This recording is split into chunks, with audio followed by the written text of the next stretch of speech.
3 hours ago was when we just got a Nintendo Direct showing a lot of games for this year and early next year. And going into this Direct, you guys saw my predictions video. I sounded tired. Well, granted, it was more than just that, but I pretty much had no expectations going into this Direct. Like, Mario Party was pretty much a given. I was like, okay, it's been 3 years since Superstars, and that game dropped 3 years after Super Mario Party. I could fully expect Mario Party and, like, kind of Metroid Prime 4, but, like, other than that, I had no expectations. I didn't know what the hell we were gonna getting. I, like a lot of other people, was kind of expecting this to be the last major Direct for the Switch itself as the primary system under Nintendo's wings, because in less than a year or so, within a specific time frame, we're gonna know about the next system. So I really did not have a lot of expectations going into this Direct. But on the whole, as far as the Direct itself, I could definitely say that was a pretty darn good Direct. That was a pretty dang good one. Like, B+, 8 out of 10. I don't know what else numerical grading scores you guys are used to. People still use the 1 out of 10 grading score. If I had to rate it on the new one I'm going to use later on, I would give it a great. It's a B+. It was pretty good. Like, yeah, you have like your farming sims, you have your anime games. The second game it opened with was Fairy Tail 2, and Fairy Tail's painfully mid in my opinion. I love to sit on it any chance I get. Like, obviously, there's like a couple games here and there that I genuinely do not give a shit about. But there's still plenty of third parties here. There was quite a bit more first party stuff here I was not expecting here. Obviously, we got Nintendo World Championships NES Edition, Fantasia Neo Dimension, Mio Memories in Orbit looked kind of cool. We're getting Stray on Switch, Dragon Quest, Ace Attorney, like spin-off games. Yeah, you have those smaller games, but like, as far as the first parties go, like, they weren't the biggest first parties they could have been. Most of them anyways, but they were pretty darn big first party announcements for the most part. They were big enough to where it pretty much pushed this Direct a lot higher for a lot of people. I'm not going to go over everything the Direct showed. I'm just going to talk specific highlights that interested me. I'm going to be that guy. I know some of you guys aren't a fan. Like, you'd rather just like go over everything. I'm more going to focus on stuff that interests me and stuff that stood out to me. Basically, stuff I thought that made this Direct pretty damn good.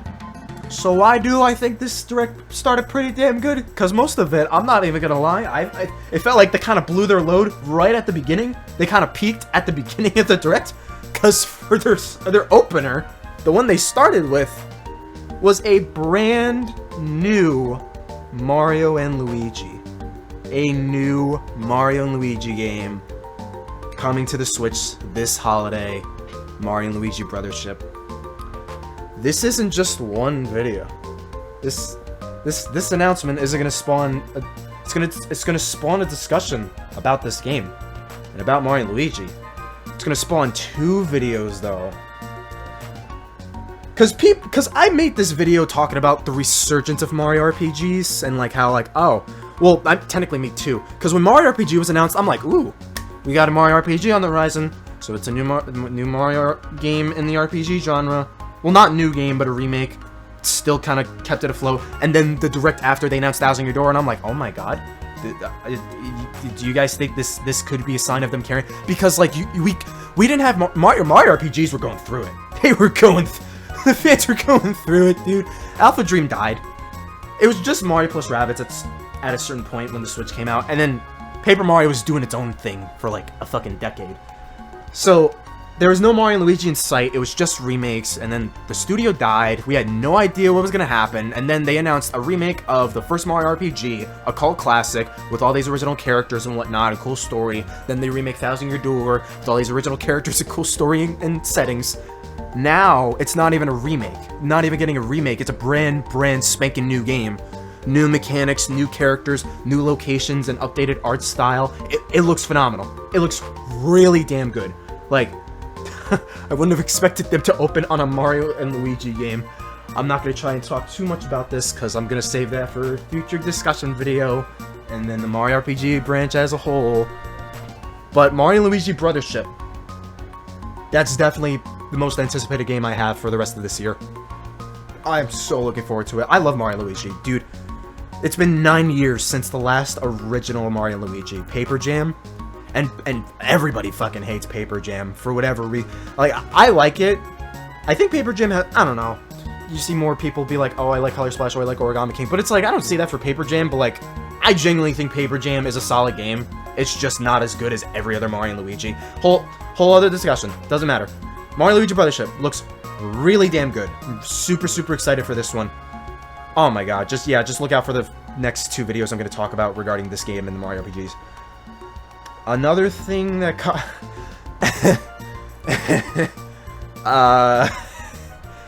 it's okay.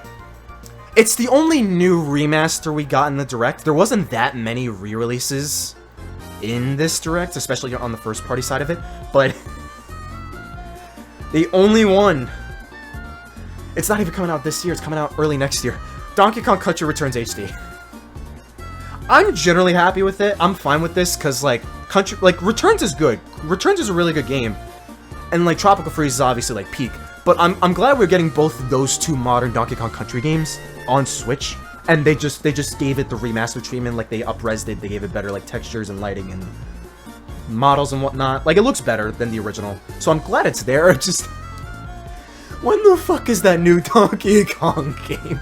Dude, I'll take it. I'll take Country Returns on D. I'll take it. But, oh my god.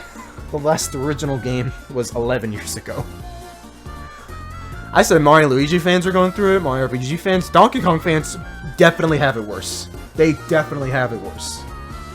They're waiting even longer for a brand new game. If we're getting a new game, it's probably Switch 2. But, yeah, no, Country Returns HD looks pretty good.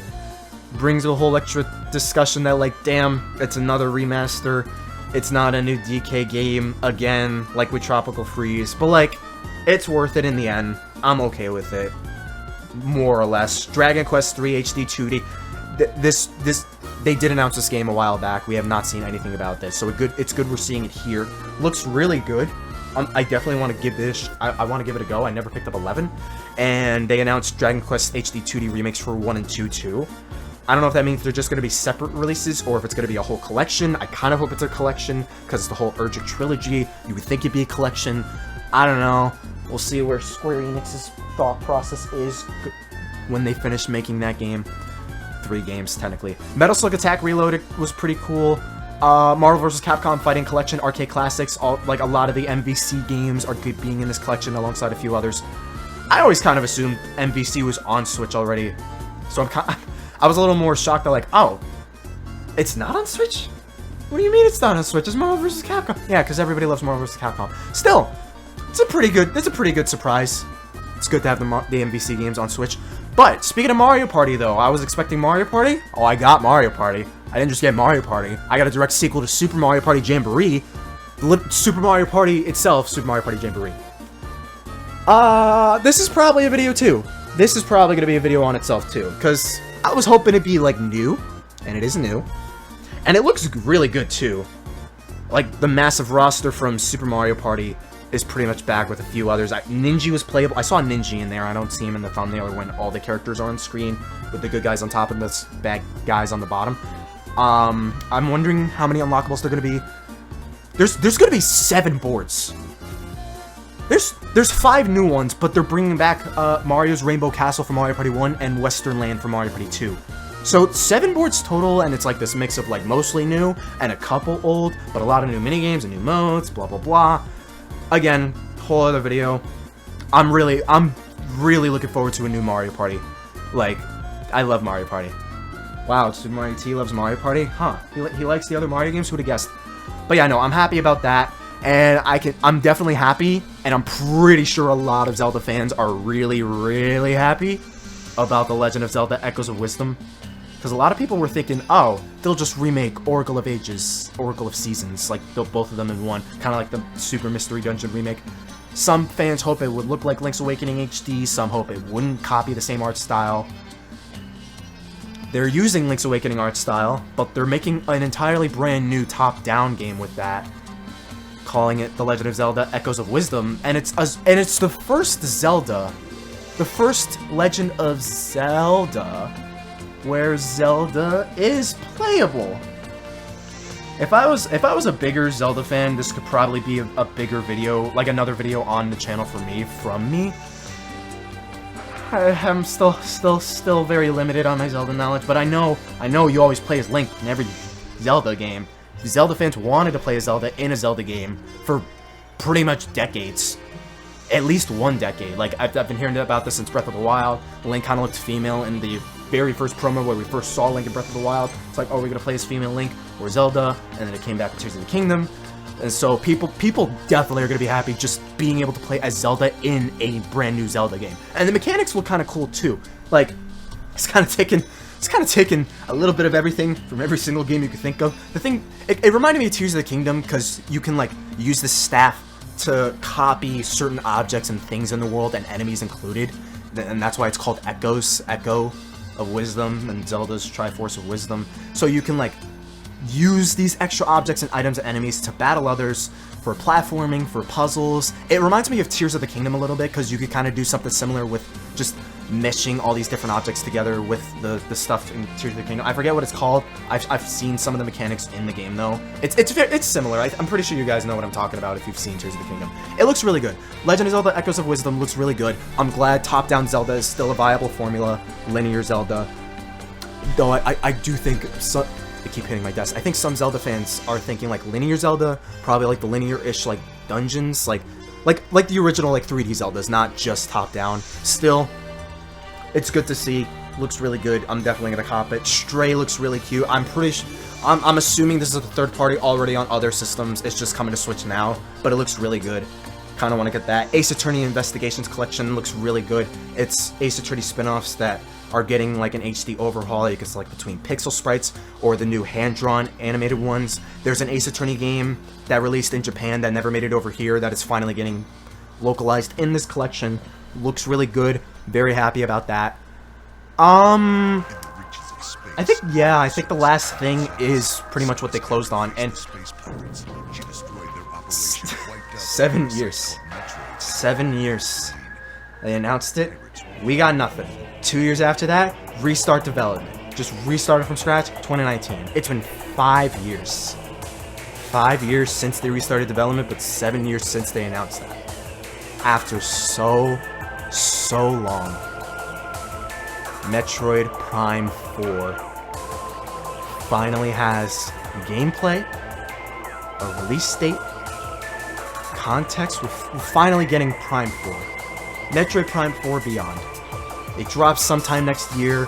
It looks insanely crisp. It looks drop-dead gorgeous. You got Silux. You got these new enemies and a new planet. It looks phenomenal. It really does look really good. It probably is going to be one of the best looking games on Switch, because Prime Remaster looks ridiculously good. Just with how much they overhauled that, like, remaster, they were going to go really hard on Metroid Prime 4 itself. And it took so long just to get here. It's been 5 years since they restarted development. You would hope they really dolled up and touched up the game, just making it look good, making it run good, introducing all these new and cool stuff. There's probably going to be new and cool stuff. Now there's a question whether or not this is going to be cross-gen. I think, like, because, like, visually this game looks really good, and people want something like this on Switch 2 with, like, more dolled-up graphics and a better visual overhaul, better performance and all that stuff.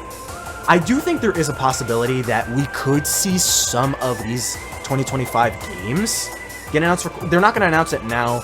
They're probably going to wait until they reveal Switch 2 or the next successor to Switch, if it's not Switch 2, but I'm pretty sure backwards compatibility is going to be a thing. But even if not, I'm pretty sure when they announce that, they're gonna say, hey, Metroid Prime 4 Beyond is going to be cross-gen. It's going to get a little bit extra, like, visual overhaul, visual upgrade, performance buffs, maybe one or two, like, extra things in the premium Switch 2 version that'll cost $70.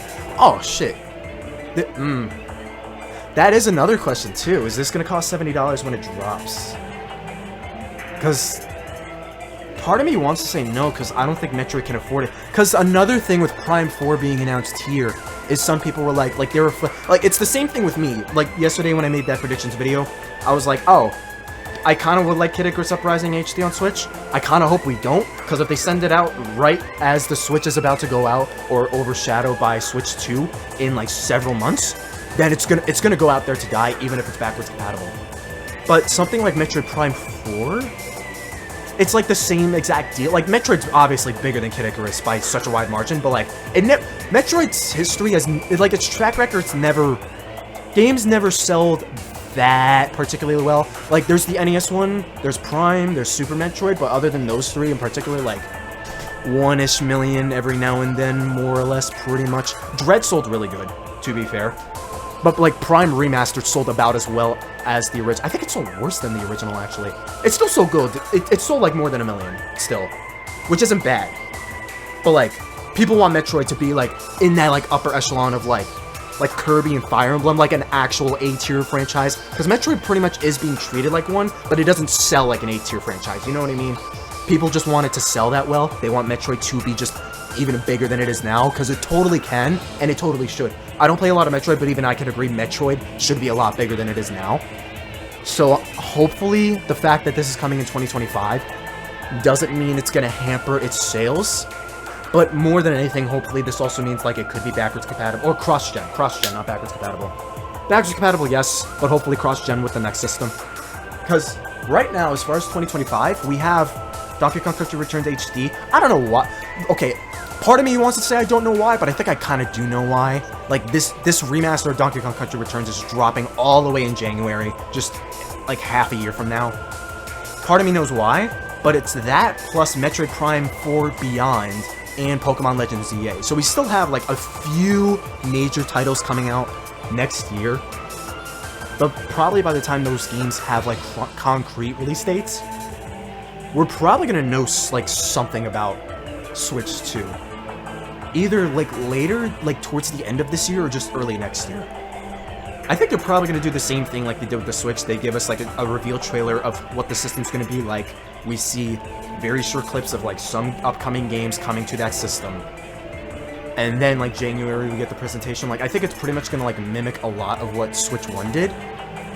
But yeah, no, Metroid and Pokemon are pretty much the big ones for early next year so far. Otherwise, this year we got a new Mario Party, we got a new Mario and Luigi, we got a new Zelda game coming, new top-down Zelda, updates and like new games with like Ace Attorney, Romantic Saga. So like we have our holiday titles with the 2 Mario games. I think Dragon Quest is coming in, I think it was November. Unless I'm mistaken. I'm pretty sure it's November. So we do have like games coming out for the rest of this year. That's why I think, oh yeah, now I get why Country Returns is coming out next year. Because pretty much a lot of like bigger titles than a remaster of a Donkey Kong game that came out back on the Wii. Like a new Mario and Luigi, new Mario Party, like those would be bigger deals. So it makes sense why Country Returns is releasing way later. Just looking at that. They also said Luigi's Mansion 2 HD is dropping like June 27th. Am I crazy, or was it the 21st? I always thought it was like this Friday or this Thursday. Was it always like the 27th or 28th? Am I misremembering? It's always possible. I've misremembered several times. But like, I don't know, it feels weird. But yeah, no, yeah. Honestly, when I list it out now, like the first parties that interested me, half of it's Mario, there's a Zelda there, and well, actually no. You have 2 Marios, you have a Zelda and a Metroid. That is a pretty stacked like first party lineup still. Even if it's not like major, like it's not 3D Zelda, 3D Mario, Mario Kart or anything like that. Mario Party's still huge. Mario and Luigi hasn't seen a comeback in almost a decade now. So it's kind of another dormant series in a way-ish, kind of. I mean, like, there were the remakes, so it's stretching it, calling it that dormant, per se. But it hasn't had a new entry in so long that it would be a big deal for a lot of Mario fans and Mario and Luigi fans. But, like, 2 new Marios, a Mario and Luigi and a Mario Party, a new top-down Zelda where you play as Zelda, and Metroid Prime 4? Which is the big one. Yeah, no, that definitely would carry this Direct pretty damn high. But yeah, no, it was fun. The third-party stuff here is good. First-party stuff here is good. 8 out of 10, B+, great. So yeah, they pretty much peaked in the beginning and peaked at the end. They peaked at both ends of the Direct, which is kind of funny. So I can imagine a lot of people are like, oh, it's like, oh, we're so back, it's so over, we're so fucking back, it's so Jover, it's so fucking Jover, we're so broke, GG's, goodbye, we're kind of back, it's so over, we're so fucking back. Pretty darn good Direct. Let me know your thoughts in the comments. Share any thoughts, disagreements, other games that caught your interest. let me know down below. Thank you very much for watching. Stick around for Mario and Luigi videos. Stick around for Mario Party videos. Stick around for Invincible videos. Stick around for 2 big Paper Mario videos. Stick around for Mario videos in general. Stick around for shitty videos in general. I'm kidding. Stay super. Yo, hey, 妹妹，嘿，我来呀！共人大怕怕呀！拉面，嘿，来面，来根面，共舞再见呀！哈哈，拉面，笑手面，谢谢。